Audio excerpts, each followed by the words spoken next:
Hi everyone, in front of me I've got Samsung Galaxy Z Flip4 and let me share with you how to show battery percentage on the status bar in this device.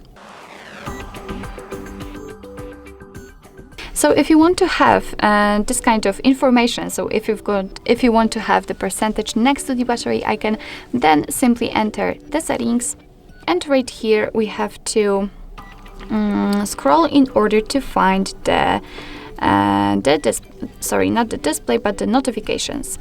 Now let's tap on advanced settings, and as you can see right here we've got the status bar option, and the second option here is show battery percentage, which is of course in my case turned on. Probably you've got it turned off, so all you have to do is to simply tap on the switcher, and from this moment right next to the battery icon you will have the exact percentage of the usage of the battery.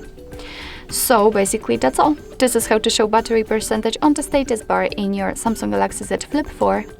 Thank you so much for watching. I hope that this video was helpful, and if it was, please hit the subscribe button and leave the thumbs up.